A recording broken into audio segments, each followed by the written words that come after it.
Studios podcast, brought to you by Creative Foundations and us, the people of Creative Foundations.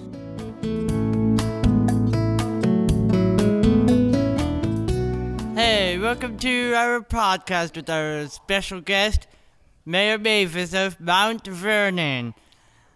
We have a video on site. Enjoy. How did you become mayor? Well, this is an elected position, so you have to, the steps to get your name on the ballot so people can vote for you are you have to get a petition signed. In other words, you have to go out and knock on doors and get people to sign the name saying that they would support you on the ballot. So then you file that with the Board of Elections, and there's a fee. You have to pay a fee to get your name on the ballot, but once that is done, then you have to enter a primary election. Sometimes there's opposition to that, sometimes not, but then you'd go to the general election in the fall. And in the general election, usually there's just one other candidate because it's two major political parties, and we do run on partisan politics. Township trustees and villages don't run Democrat or Republican, but we do. And so, after the election, if you have the most votes, then you win. And in my term is a 4-year term. And so I've been mayor. I'm in my 5th term, so I've been here 17 and a half years. How do you like being mayor of Mount Vernon? You know, I tell people that I never had to work a day in my life because I've liked every day I've gone to work. Prior to being mayor, I was county commissioner for 20 years, and prior to that, I was a school teacher for 10 years. So I liked all the jobs I've ever had. I've had some businesses on the side, but I liked those also. But I like dealing with people. I like seeing our community improve. I like getting things done, and so I like it very much. Okay. What is a typical day for you? Typical day for me, I know, would be boring in most categories for people that work in other jobs, because I'll come in the morning and I have a day's agenda. So in many cases I have meetings. Many cases I'm on the phone. I told somebody I get about 10 or 12 phone calls a day. I probably make about that many. And then I have meetings in between. And then occasionally I do a marriage. I did a marriage this morning. We do about between 50 and 55 a year. I've done 1,025 since I've been married. So in between the meetings and the phone calls, we work in a marriage and that sort of thing. So the typical day pretty much is on the phone, in meetings, working in a marriage here and there. Do you have future plans for supporting Let me correct that. Do you have future plans for supporting developmental disabilities in Mount Vernon? You know, much of the things we do have to do with zoning, and I know that we had a church up in the north end that was being sold. The people were going to build a new church, and so we had a business come in and wanted to buy that as a training facility.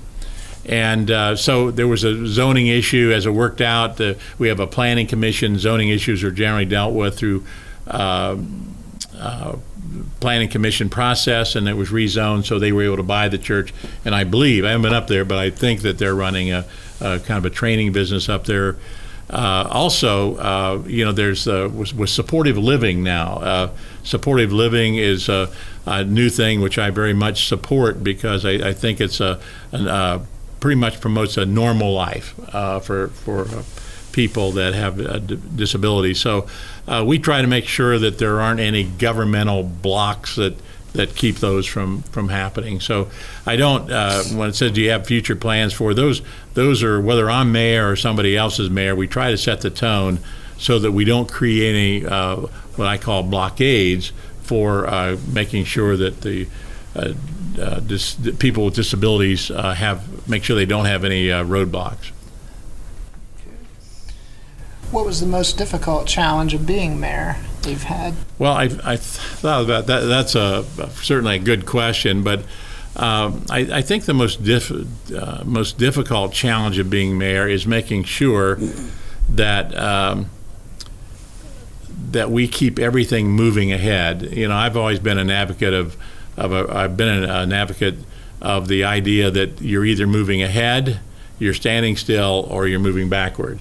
The city has to move ahead. That's what we are all about, is moving ahead, making sure our projects are done. We usually plan projects during the fall, winter, and spring, and then we do the projects during this construction season. So we're doing a lot of projects this season. But I think that's a challenge of being mayor, making sure that everybody knows that we must work harder and longer and to make sure these projects get done. And altogether, it makes Mount Vernon a better place. Are you planning to run again in the next election? Well, that's a fair question. Since I've run 5 times, actually, the first time I ran for mayor, I got beat. I lost the first election, but I've won since. And I'm getting older, and I told people the last time I ran that probably the idea of me running again was not guaranteed. I know some people will be happy about that. They want to get rid of me. Other people will be maybe a little sad about it. But I think at this point, I've told people that I don't have a plan to run again. I've still got 1.5 years to make a decision on that because I have 2.5 years left in this term.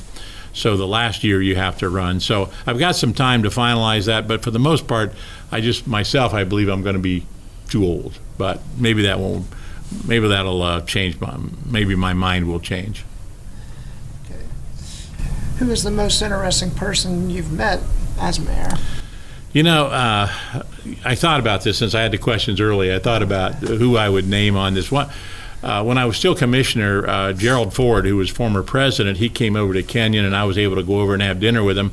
And really, it was a great conversation. But more recently, I had to put in Karen Buchwald Wright, who runs the Aerial Corporation out there. And the reason I say that is because Karen is, they have over 1,000 employees.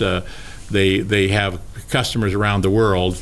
But Karen has a real feel for Mount Vernon, Ohio, and she has a vision for that, and she's got the money to put into that. So when we talk about benefactors to our city, Karen is one of our top, or is our top benefactor. She's given money for such things as the water park, Foundation Park, Mount Vernon Nazarene University, COTC.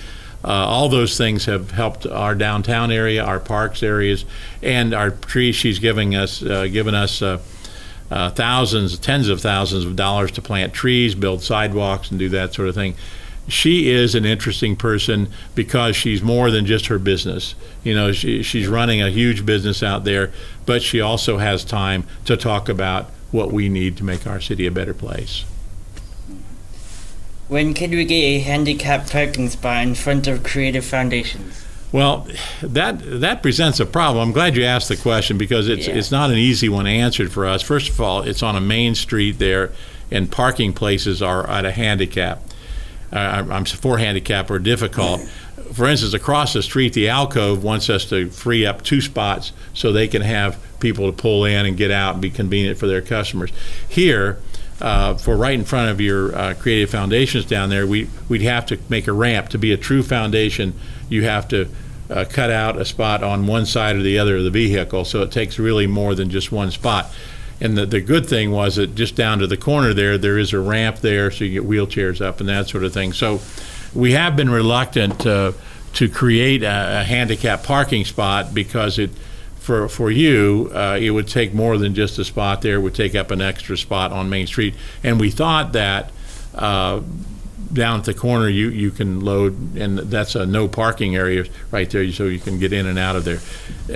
I'm sure it's not as convenient, but right now it lets us free up the main parking spaces on the main street there. So we don't have a plan for that, although we know it's requested, and so we continue to have it on our as part of our study plan for downtown.